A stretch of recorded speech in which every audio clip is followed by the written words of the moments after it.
یہ عقیدہ آخرت ہے۔ ہم جو کچھ بھی یہاں اعمال کریں گے اور جس طرح کا بھی ہم یہاں وقت گزاریں گے، صبح قیامت اللہ کے حضور ہم حاضر ہوں گے اور ہمیں اس کا حساب دینا ہے۔ قرآن مجید میں جو حساب کا تذکرہ کیا گیا ہے وہ تذکرہ بڑے انوکھے انداز میں کیا گیا ہے۔ اللہ کریم نے فرمایا فَوَرَبِّكَ لَنَسْأَلَنَّهُمْ أَجْمَعِينَ، محبوب تیرے رب کی قسم ہم ضرور ان سے حساب لیں گے، ہم ضرور ان سب سے سوال پوچھیں گے۔ اللہ فرماتے ہیں حبیب میں نے ان سب سے سوال پوچھنا ہے۔ کیا پوچھنا ہے؟ اما کانوا یعملون، وہ جو عمل انہوں نے کیے، وہ جو عمل یہ کرتے تھے اس کے بارے میں ضرور ان سے سوال پوچھنا ہے۔ قیامت والے دن ہر شخص سے سوال کیا جائے گا۔ ثم لتسألن یومئذ عن النعیم، اللہ فرماتا ہے ہر نعمت کے بارے میں تم سے پوچھوں گا۔ نبی رحمت نور مجسم شفیع معظم صلی اللہ تعالی علیہ وسلم اللہ کے حضور یہ دعا مانگا کرتے، اے اللہ مجھ سے آسان حساب لینا۔ حضور سے کیا حساب ہونا ہے؟ نبی پاک کے صدقے اللہ اگلے پچھلوں کی بخشش فرمائے گا، لیکن حضور جو دعا مانگتے کہ اللہ آسان حساب لینا، تو سیدہ عائشہ صدیقہ رضی اللہ تعالی عنہ عرض گزار ہوتی، یا رسول اللہ صلی اللہ تعالی علیہ وسلم اس کا کیا مطلب؟ تو حضور ارشاد فرماتے عائشہ آسان حساب کا مطلب یہ ہے کہ اللہ بس پوچھے اور پھر صرف نظر کر دے، پھر معاف کر دے، ورنہ جس سے اس نے سوال جواب کیے اس کے لیے مشکل ہو جائے گی۔ دعا کرو اللہ اپنے فضل سے درگزر فرمائے، ورنہ صبح قیامت سوال دیکھیے نا، اگر قیامت قائم ہی نہ ہو، سوال جواب کا سلسلہ ہی نہ ہو، باز پرس ہی نہ ہو، تو وہ بیچارے غریب مساکین مظلوم جنہوں نے زندگی میں ظلم سہے، تکلیفیں برداشت کی، جابروں ظالموں وڈیروں چودھریوں کی تکلیفیں جنہوں نے اپنے وجود پر سہیں، اس امید پر کہ قیامت میں اللہ کے حضور حساب کیا جائے گا، تو اگر یہ حساب بھی نہ ہو، قیامت قائم ہی نہ ہو، تو وہ مظلوم کدھر جائیں گے؟ قیامت میں حساب ہونا ہے، اور یہ جو جواب دہی کا تصور ہے کہ ہمیں اللہ کے حضور حاضر ہونا ہے، یہی تصور ہماری زندگی کو بہتر کرتا ہے، یہی تصور ہماری زندگی کو بہتر کرتا ہے۔ اور جو اصل زندگی ہے نا، وہ زندگی بھی آخرت کی زندگی ہے، وَالْآخِرَةُ خَيْرٌ وَأَبْقَىٰ۔ اللہ فرماتے ہیں آخرت کی زندگی بہتر بھی ہے اور ہمیشہ باقی رہنے والی بھی۔ میرے بھائیوں یاد رکھیے گا، نبی پاک علیہ السلام نے خود دو ٹوک لفظوں میں اس دنیا کا تصور ہمارے سامنے بیان کیا۔ یہ جو لوگ کھو جاتے ہیں نا، مال کمانے نکلے تو پھر کھو گئے، شہرت کمانے نکلے تو پھر کھو گئے، عزت کمانے نکلے تو پھر کھو ہی گئے، اقتدار کے لیے نکلے تو کھو ہی گئے، اور اس طرح بھولے کہ اپنے آپ کو بھی بھول گئے، اپنے رب کو بھی بھول گئے، روز محشر کو بھی بھول گئے، اپنی قبر کو بھی بھول گئے، قیامت میں اللہ کے حضور حاضر ہونا تھا اس بات کو بھی بھول گئے۔ دو ٹوک لفظوں میں اللہ کے حبیب علیہ السلام نے اس دنیا کا تصور واضح کیا ہے، اس میں کوئی ابہام نہیں رہنے دیا، کوئی چیز مہمل نہیں چھوڑی، بالکل کھول کے حضور نے بیان کیا، اور ایک عام انسانی ذہن کی سطح تک اللہ کے حبیب نے اس دنیا کا تصور بیان کیا۔ وہ جو دنیا ہمیں بڑی میٹھی لگتی ہے، وہ جو دنیا ہمیں بڑی پیاری لگتی ہے، اور جس میں مگن ہو کر ہم معاذ اللہ غافل ہو جاتے ہیں۔ حضور گزر رہے تھے، بکری کا بچہ مرا ہوا پڑا تھا، اور پڑا بھی روڑی کے ڈھیر پہ تھا، کریم اسے دیکھ کے رک گئے، اور بالکل ایک عام انسانی سطح کے مطابق حضور نے سوال کیا، بالکل سادہ آدمی بدو بھی سمجھ جائے۔ کریم فرمانے لگے یہ بکری کا بچہ مرا ہوا روڑی کے ڈھیر پر پڑا ہے، مجھے بتاؤ اس کے مالک کی نظر میں اس کی بھلا کیا قیمت ہوگی؟ عرض کی یا رسول اللہ صلی اللہ علیہ وسلم، جسے روڑی کے ڈھیر پر پھینک دیا گیا ہے اس کی بھلا کیا قدر و منزلت ہو سکتی ہے؟ تو حضور نے فرمایا سنو پھر، اللہ کی نظر میں بھی اگر دنیا کے مال کی قیمت مچھر کے پر کے برابر بھی ہوتی تو اللہ کبھی کافر کو ایک گھونٹ پانی کا نہ دیتا۔ اس کی کوئی قیمت نہیں دنیا کے مال کی، اس لیے تو کافر کو بھی دیا، اس لیے تو فاسق کو بھی دیا، اس لیے تو ظالم کو بھی دیا۔ بے ایمان اور بددیانت کے گھر میں بھی بہت سارا مال و دولت ہے، ہاں جس کے ساتھ وہ بھلائی کا ارادہ کرتا ہے اسے اپنے دین کی سمجھ عطا فرماتا ہے۔ مال بھی ہو، دین کی سمجھ بھی ہو، گھر میں وسعت بھی ہو اور عبادت کا جذبہ بھی ہو، انسان کی تجوری بھری ہوئی بھی ہو اور غریبوں کے لیے اس کا دل بھی کشادہ ہو، اسے اقتدار بھی حاصل ہو اور اس کے سینے میں مظلوم کا درد بھی موجود ہو، تو اب یہ ہے کہ رب کریم نے اس کے ساتھ بھلائی کا ارادہ فرمایا۔ لیکن اگر یہ کہ فقط دنیا ہی ہو، فقط پیسہ ہی ہو، فقط اقتدار کا لالچ ہی ہو، کھو نہ جائیں یارو، ہم کہیں کھو نہ جائیں، کہیں ایسا نہ ہو کہ کاروبار کی مشقت سجدوں کی لذت لے جائے، کہیں ایسا نہ ہو کہ دولت جمع کرنے کی حرص غریب کا درد ہم سے لے جائے، کہیں ایسا نہ ہو کہ اقتدار کی دوڑ میں ہم کسی مظلوم کی آہ ہی نہ سنیں، ہم کسی کا دکھ ہی نہ بانٹیں۔ آخرت کا تصور ذہن میں رکھیں، وہ جو قیامت کے دن اللہ کے حضور کھڑے ہونا ہے، وہ جو قیامت میں رب کریم کی بارگاہ میں ہم نے حاضر ہونا ہے، اس حاضری کے تصور کو اور جواب دہی کے تصور کو اپنے ذہن میں لائیں۔ یاد رکھیے گا 3 چیزوں کے علاوہ ہر چیز کا حساب دینا ہے۔ ایک سر چھپانے کے لیے جھونپڑی مکان، ایک پہننے کے لیے کپڑا، ایک کمر سیدھی کرنے کے لیے غذا، اس کے علاوہ جو کچھ بھی ہے اس سب کا حساب دینا ہے۔ نبی رحمت صلی اللہ تعالی علیہ وسلم نے جو حدیث بیان کیا نا حساب کے لیے، آپ یقین کریں پوری روح متوجہ ہو جاتی ہے، انسان کے جتنے لطائف ہیں وہ سارے بیدار ہو جاتے ہیں، اس کے باطن کے اندر تک گہرائی تک وہ لفظ اترتے ہیں۔ میرے کریم فرماتے ہیں رب قیامت کے دن بندوں سے فرمائے گا کیا میں نے تیرے لیے کان اور آنکھیں نہیں بنائی تھیں؟ کبھی اندھے سے مل کے دیکھے نا، کبھی بہرے سے بات کر کے دیکھے نا۔ رب فرمائے گا کیا میں نے تیرے لیے کان اور آنکھیں نہ بنائی تھی؟ اللہ فرمائے گا کیا میں نے تیرے لیے جانوروں کو، کھیتوں کو مسخر نہیں کیا تھا؟ ہر جانور پر تو سواری کرتا ہے، جانوروں کے گوشت کھاتا ہے، جانوروں کا دودھ پیتا ہے، کھیت کے اندر ہل چلاتا ہے، اناج ہے، پھل ہیں، سبزیاں ہیں۔ هو الذی خلق لکم ما فی الارض جمیعا، زمین میں جو کچھ ہے حضرت انسان کے لیے پیدا کیا۔ اللہ فرمائے گا تیرے لیے کان بنائے، آنکھیں بنائی، تیرے لیے مسخر کیا جانوروں کو، تیرے لیے مسخر کیا کھیتوں کو۔ پھر رب کہے گا میں نے تجھے خوشحالی دی، میں نے تجھے سرداری دی۔ پھر اللہ فرمائے گا یہ بتا کیا تجھے مجھ سے ملنے کا یقین نہیں تھا؟ کیا تجھے یہ خبر نہیں تھی کہ تیری رب سے بھی ملاقات ہوگی؟ تجھے اللہ کے حضور بھی حاضر ہونا ہے، تجھے اس کا یقین نہیں تھا؟ اور حدیث پاک کا جو آخری جملہ ہے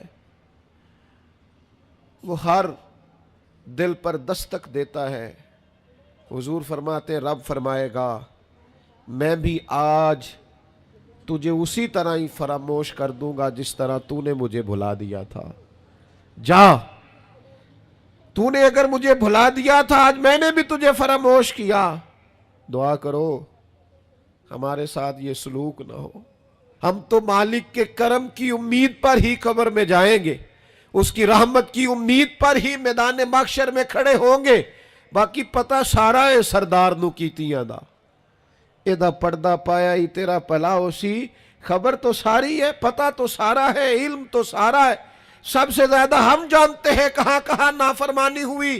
یاد رکھنا اس کے حضور کھڑے ہونا ہے، اللہ کے حضور جواب دینا ہے، اگر ظلم کیا ہے ملازم پر تو جواب پھر بھی دینا ہے، ظلم کیا ہے گاہک پر تو جواب پھر بھی دینا ہے، اگر ظلم کیا ہے پڑوسی پر تو جواب پھر بھی دینا ہے۔ فَوَرَبِّكَ لَنَسْأَلَنَّهُمْ أَجْمَعِينَ، محبوب تیرے رب کی قسم، اپنے لفظوں میں بات کروں، اللہ کہتا ہے محبوب میں تیرے رب دی قسم میں انہوں پوچھ لینا ہے، پوچھ لینا ہے میں نے ان سے سوال کرنا ہے، اما کانوا یعملون، جو یہ عمل کرتے تھے پوچھوں گا، سوال کروں گا۔ اور میرے نبی پاک صلی اللہ تعالی علیہ وسلم کے غلاموں، اگر ظلم کیا ہے بیوی پر حساب پھر بھی دینا ہے، اگر وراثت کی تقسیم پر زیادتی کی ہے بہن بھائیوں سے حساب پھر بھی دینا ہے، اگر تربیت ٹھیک نہیں کی اپنے بچوں کی تو حساب پھر بھی، تم سربراہ تھے ایک ادارے کے، تمہارے پاس امانتیں آتی تھیں، بچے پڑھتے تھے، مجموع کے مجمع تم سے عقیدتیں رکھتے تھے، لوگ تمہیں نیک سمجھتے تھے، ہاتھ چومتے تھے، پھول پھینکتے تھے،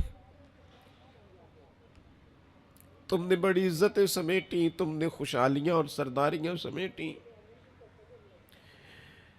فَوَرَبِّكَ لَنَسْأَلَنَّهُمْ، تمہیں حساب دینا ہے۔ آج بڑے بڑے لوگ حساب کے ڈر سے کانپ گئے۔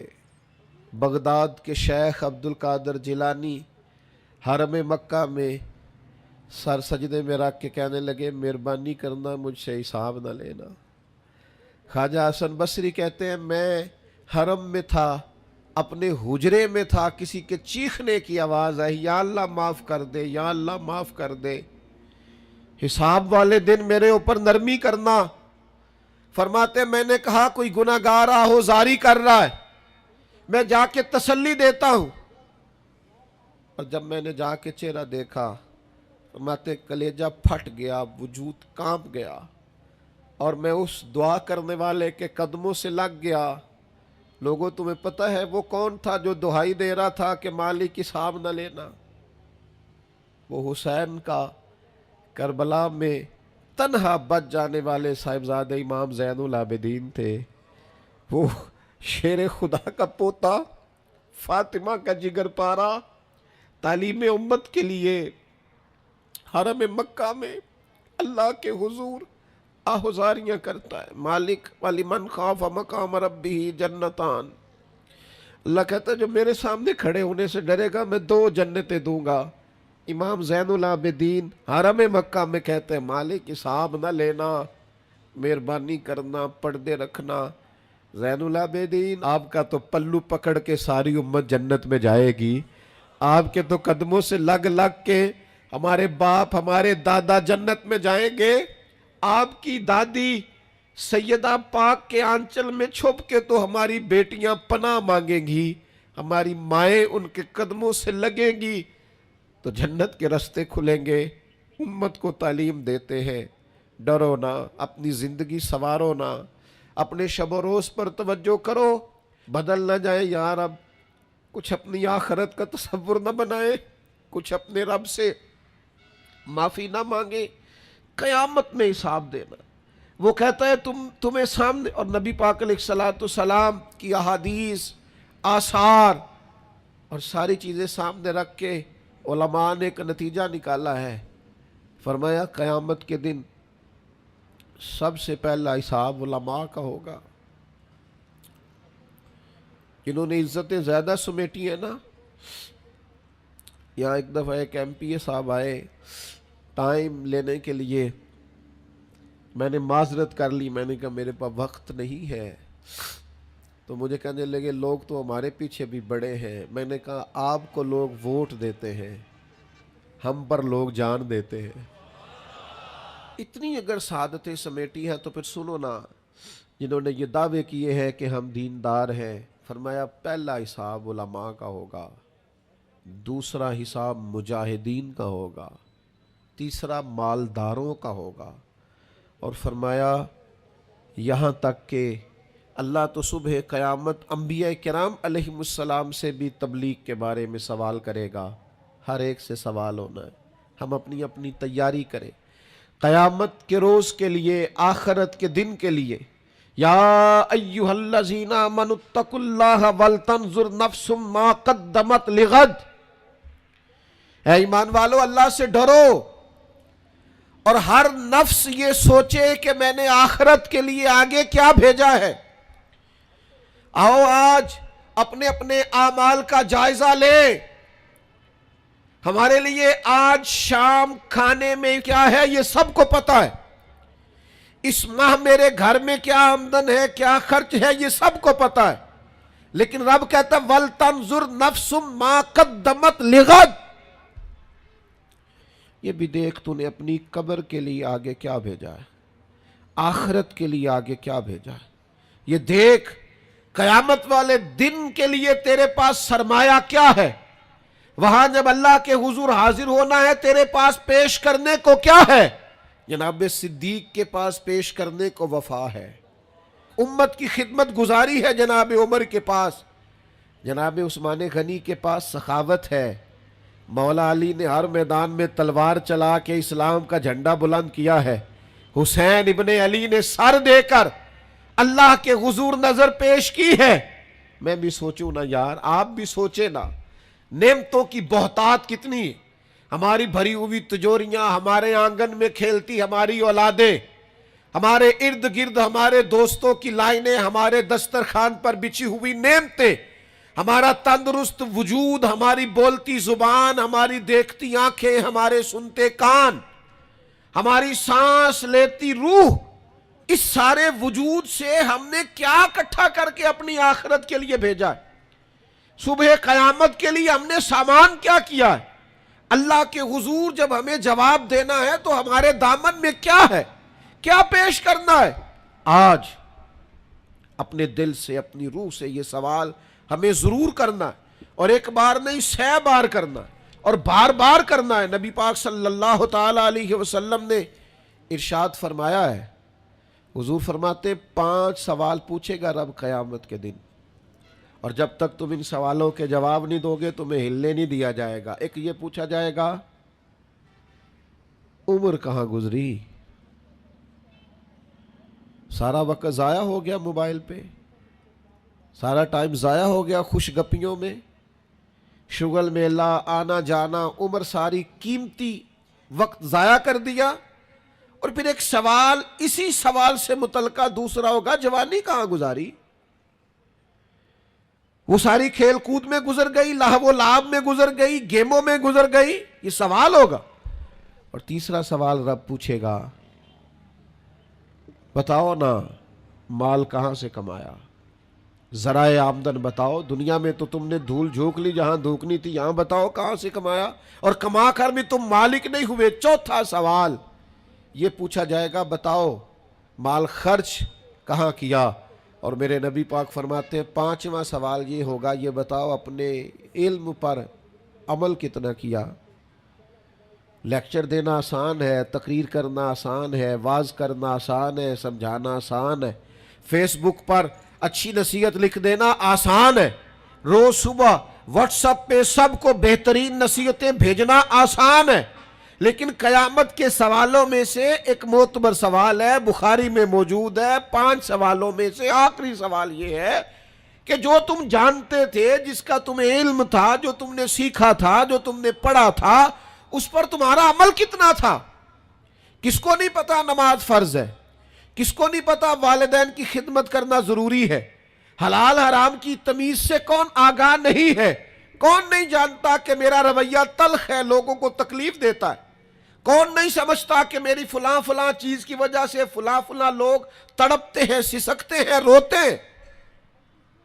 بہت ساروں کو پتا ہے کہ میری بیوی، میرے بچے، یہ کچھ عورتوں کو پتا ہے میرا شوہر، میرے خاندان والے میری وجہ سے تکلیف میں، بہت سو کو پتا ہے میری وجہ سے میرے پڑوسی تکلیف میں، بہت سو کو پتا ہے میری وجہ سے میرے ملازم تکلیف میں ہیں. تم سے پوچھا جائے گا اپنے علم پر کتنا عمل کیا.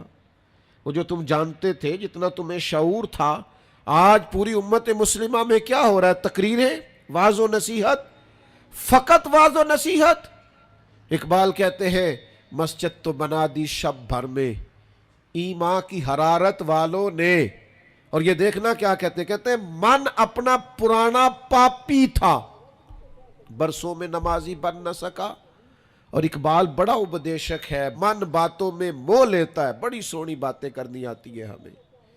اقبال بڑا اپدیشک ہے، یہ من باتوں میں موہ لیتا ہے پر گفتار کا قاضی ہے یہ بنا.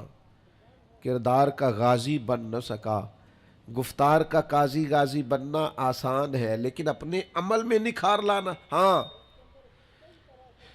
سب سے پہلے دو چیزوں کا حساب ہونا قیامت میں، یاد رکھیے گا. اعمال میں سب سے پہلے نماز کا حساب ہوگا. حضور نے فرمایا کافر اور مومن کے بیچ فرق ہی نماز کا ہے. اور حقوق العباد میں سب سے پہلے قتل کا حساب ہوگا. یہ دو حساب سب سے پہلے. اور کچھ لوگ ایسے بھی ہوں گے جن کا حساب آسان ہوگا. نبی پاک علیہ السلام نے وہ 3 لوگ بھی بتائے ہیں جن سے میرا مالک آسان حساب لے گا. یا رسول اللہ کون کون سے؟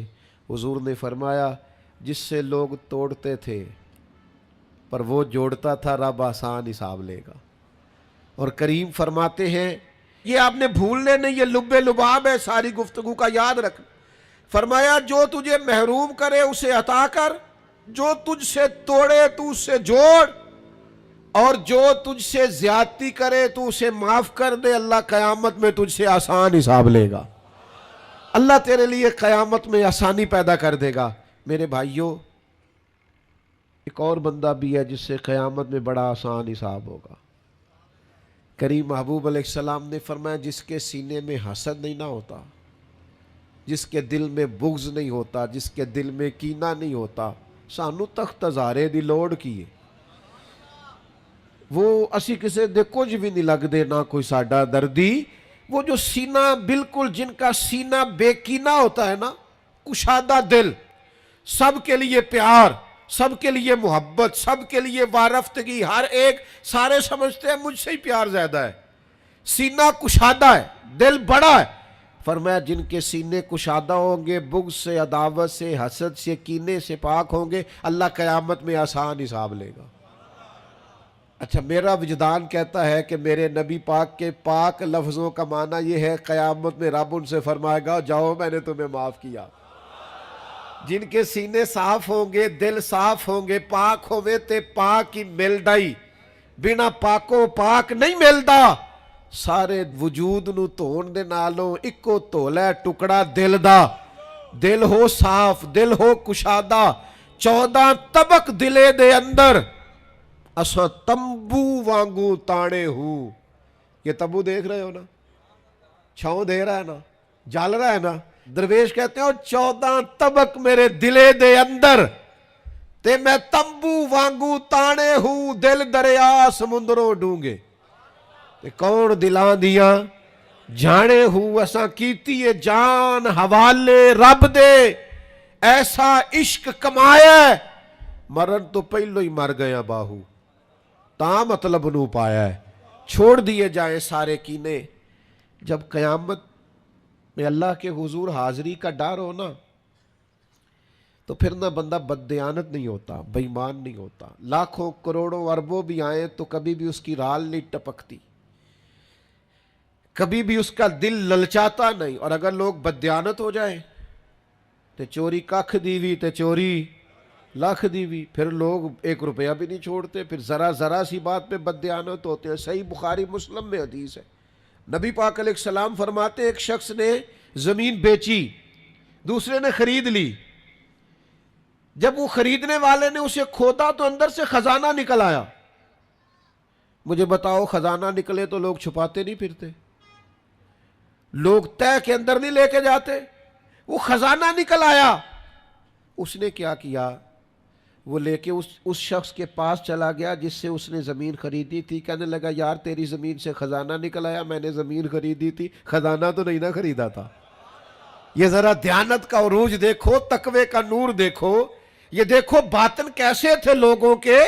اربوں کروڑوں روپیہ یہ حضور بیان فرما رہے ہیں، بخاری مسلم میں موجود ہے.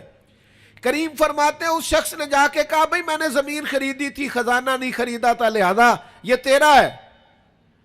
وہ بھی رب کا بندہ تھا، کہنے لگا میں نے نا زمین بیچی تھی اور جو کچھ ہے وہ سارا ہی بیچ دیا تھا، لہذا نکل آیا تو تیرا ہی ہے، میرا ہوتا تو جب میرے پاس تھی تب نکلتا، لہذا تیرا ہی ہے۔ دونوں میں بحث ہونے لگ گئی، وہ کہتا ہے تو رکھ، وہ کہتا ہے آج کل کیا ہوتا ہے، وہ ذرا مہنگی ہو گئی نا، سڑک گزر گئی، کہتے ہیں مکر جاؤ، زمین ذرا مہنگی ہو گئی ہے، کوئی تھوڑا ریٹ اور لگ گیا، خزانہ نکل آیا۔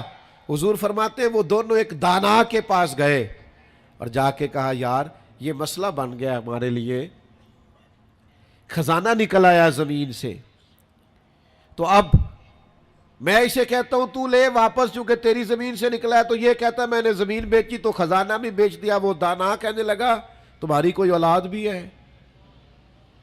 ایک کہنے لگا میری بیٹی ہے، دوسرا کہنے لگا میرا بیٹا ہے، کہنے لگا دونوں کی شادی کر دو اور خزانہ دونوں کو دے دو۔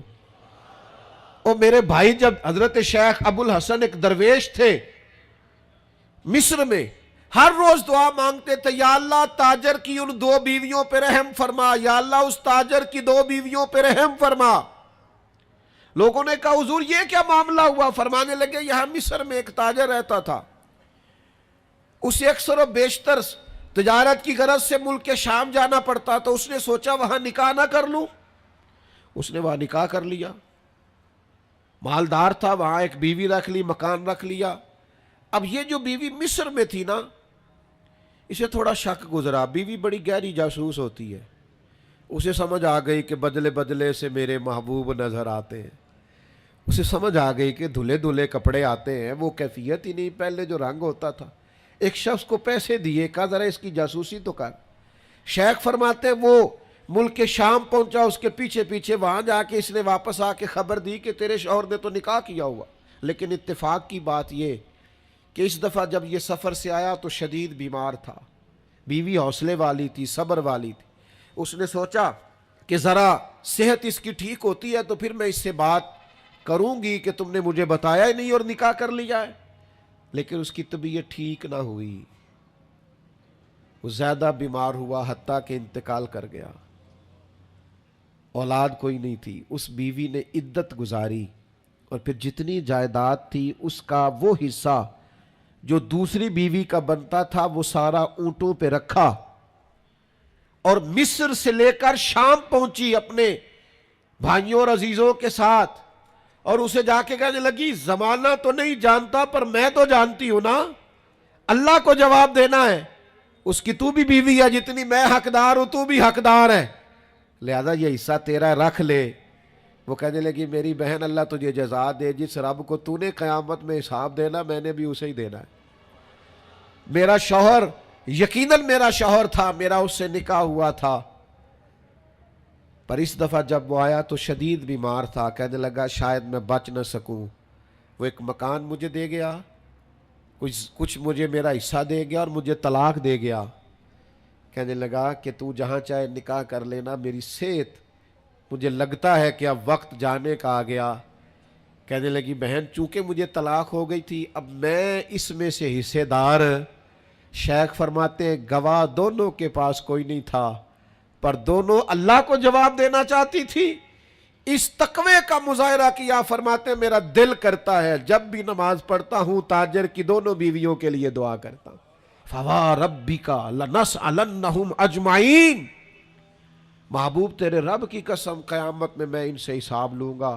یہ جو آخرت کا تصور ہے نا، حضرت ابو ذر غفاری رضی اللہ تعالیٰ عنہ نے اپنے غلام سے کہا جو بہترین اونٹ ہے وہ اللہ کے رستے میں خرچ کر دو، خیرات کر دو، بہترین۔ شام کو سیدنا ابو ذر غفاری رضی اللہ تعالیٰ عنہ تشریف لائے تو وہ جس اونٹ کے بارے میں آپ اشارہ کر کے گئے تھے خرچ کر دینا، اللہ کے رستے میں دے دینا، وہ بندھا ہوا ہے، اور اس سے جو دوسرے نمبر کا کم، اس سے جو کم قیمت کا تھا، باقی سب میں بہتر لیکن اس سے کم قیمت کا، وہ اونٹ آپ کے غلام نے اللہ کے رستے میں خرچ کر دیا، خیرات کر دیا۔ تو آپ فرمانے لگے یار میں نے تمہیں کہا تھا یہ اونٹ دینا۔ وہ کہنے لگا حضور یہ تو آپ کی سواری کا اونٹ ہے نا، تو میں نے چاہا تھا جو آپ کی سواری کا اونٹ ہے وہ رکھ لیا جائے۔ تو سیدنا ابو ذر غفاری رضی اللہ تعالیٰ عنہ فرمانے لگے میں سواری کے لیے تو تجھے کہہ رہا تھا خرچ کر دے، پر دنیا کی سواری کے لیے نہیں، آخرت کی سواری کے لیے۔ وہ جو قیامت میں اللہ کے حضور پیش ہونا ہے تو میں نے کچھ بھیجا ہوا تو ہو، وہاں میرے پاس کوئی خزانہ تو ہو، آخرت کی جمع پونجی تو ہو، کوئی ہو نا میرے پاس جو میں نے آخرت کے لیے۔ ناراض نہ ہونا، بہت سارے معاملات میں ہم اولاد سے نہیں مشورہ کرتے، نہیں گھر والوں سے پوچھتے، اللہ کے راستے میں خرچ کرتے ہوئے کیوں کہتے ہو مشورہ کر کے بتاؤں گا، بات کر کے بتاؤں گا؟ جب اپنے دنیاوی بہت سارے معاملات میں آزاد ہوتے ہو تو اپنی آخرت کا ذخیرہ جمع کرنے کے لیے کیوں ہم آزادی کے ساتھ فیصلہ کیوں نہیں کرتے؟ نبی رحمت نور مجسم شفیع معظم صلی اللہ تعالی علیہ وآلہ وسلم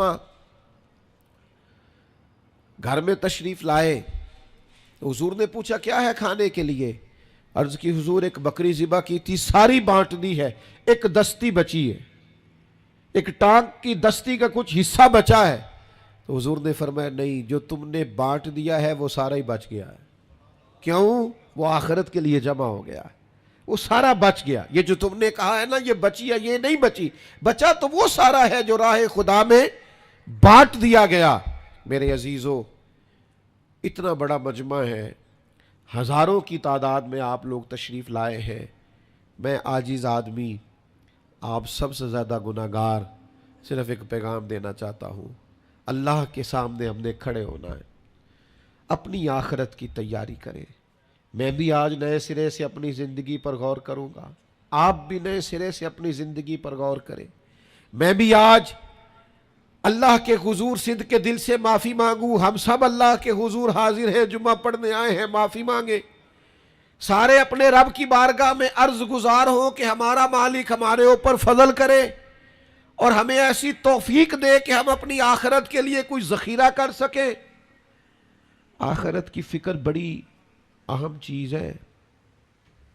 آخرت کی وہ کچھ لوگ کہتے ہیں نا فکر نہ کرو، فکر نہ کرو، فکر نہ کرو، سارے دوست یہی کہتے ہیں، آپ میرے قریبی ہیں، میں آپ سے کہتا ہوں فکر کرو، فکر کرو، فکر کرو، پر اپنی آخرت کی فکر کرو۔ 2-2.5 سال ظاہری طور پر عمر کم تھی حضرت صدیق اکبر کی نبی پاک سے، لیکن ایک دن حضرت صدیق اکبر نے عرض کی یا رسول اللہ صلی اللہ تعالی علیہ وسلم، میں دیکھ رہا ہوں آپ پر تو بڑھاپا آ گیا ہے، بال مبارک سفید ہو رہے ہیں۔ تو حضور فرمانے لگے سورہ ہود، سورہ واقعہ، سورہ مرسلات، فرمائے اس طرح کی صورتوں نے مجھے بوڑھا کر دیا۔ کیوں؟ ان میں قیامت کا ذکر ہے، ان میں آخرت کا ذکر ہے، اللہ کے حضور حاضری کا ذکر۔ ان صورتوں نے، ان کی فکر نے، حضور فرماتے ہیں یہ ترمذی شریف میں موجود ہے، مجھے بوڑھا کر دیا ہے۔ ہم بھی بوڑھے ہو گئے ہیں پر اولاد کی فکر میں، ہم بھی بوڑھے ہو گئے ہیں مال کی فکر میں، ہمیں بھی کچھ تھوڑی فکر کرنی چاہیے آخرت کی۔ آج سے تیاری شروع کریں، ابھی سے اپنی آخرت کے لیے غور و فکر شروع کریں۔ ایک بات عرض کر، آخرت کی فکر ہونا تو پھر بندہ بندوں کے معاملے میں بھی محتاط ہوتا ہے، بلا وجہ الزام نہیں لگاتا، بلا وجہ بدنام نہیں کرتا۔ میں نے آج آپ کی خدمت میں اس جمعے میں ایک خاص اپنے دل کا درد رکھنا ہے، کسی کے بارے میں بھی پروپیگنڈا چھوڑ دیں، کسی شخص کے بارے میں بھی غلط بات کرنی چھوڑ دیں، پڑوسی، دوست، احباب، محلے دار، جس کے بارے میں حقائق کا نہیں پتا، اس کے بارے میں ہمیں اللہ کے حضور حاضر ہونا ہے، جواب دینا ہے۔ کوئی بھی کسی بھی کی عزت پر ہاتھ ڈالنا چھوڑ دے۔ اسلام میں چور کی سزا ہاتھ کاٹنا ہے، لیکن اسلام پہلے غور کرتا ہے چوری کیوں کی، اسباب کیا بنے۔ حضرت عباد بن شرجیل رضی اللہ تعالیٰ عنہ کہتے ہیں میں نے اپنے پڑوسی کی باغ سے کچھ پھل لے لیے تھے، کچھ کھا لیے تھے، کچھ میں نے اپنی چادر کے پلو میں چھپا لیے۔ ابن ماجہ میں موجود ہے، مسند احمد میں موجود ہے، دیگر کئی کتب احادیث میں موجود ہے۔ فرماتے اس نے مجھے پکڑ لیا، حضور کی بارگاہ میں لے گیا، تو نبی کریم نے مجھ سے فرمایا کیوں چوری کی؟ بات کو سمجھنا۔ عرض کی حضور بچے بھوکے تھے، تکلیف میں آ گیا۔ اب پتہ اس چوری کے لیے حضور نے کیا فیصلہ کیا؟ نبی پاک اس کے پڑوسی سے فرمانے لگے جب بھوکا تھا تم نے روٹی کیوں نہیں دی؟ جب یہ جاہل تھا علم کیوں نہیں دیا؟ اور فرماتے ہیں میری سزا حضور نے یہ سنائی کہ ایک اونٹ بھر کے مال کا مجھے دیا گیا۔ دوستو الزام تو لگا دیتے ہو کہ فلاں غریب آدمی بار بار مانگتا ہے، فلاں بار بار ستاتا ہے، فلاں قرض مانگتا ہے، اپنی آخرت سے ڈرے۔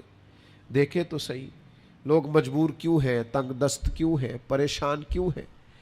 اس جگہ پر جائیں، الجھے الجھے بکھرے بکھرے روز و شب، پوچھے گا کون؟ لوگ تیرا جرم پوچھیں گے، سبب پوچھے گا کون؟ لوگ پوچھتے ہی نہیں، توجہ ہی نہیں کرتے کہ جرم کیوں ہوا، اس کی نوعیت تک لوگ جاتے ہی نہیں۔ خدا را اللہ سے ڈرے۔ آج میری آپ سے نصیحت ہے، آپ کو نصیحت ہے اور میری اپیل ہے، آپ مجھ سے محبت کرتے، اتنی بڑی تعداد میں آئے ہیں اور میرے پاس کوئی لفظ نہیں ہے میں آپ کا شکریہ ادا کروں، پھر آپ کو جگہ نہیں دے سکا، پھر آج ڈر رہا ہوں کہ یار اس پیار سے لوگ آئے اور پھر ہم نے آپ کو پھوڑ پہ بٹھا ڈالا۔ آپ سے اپیل کرتا ہوں کسی کے بارے میں بدگمانی کرنا، برا سوچنا، الزام لگانا، غیبت کرنا، بغیر دلیل کے کسی کے بارے میں بات کرنا، آج رمضان کا پہلا جمعہ ہے، آج ہم نے چھوڑ کے پھینک کے جانا ہے۔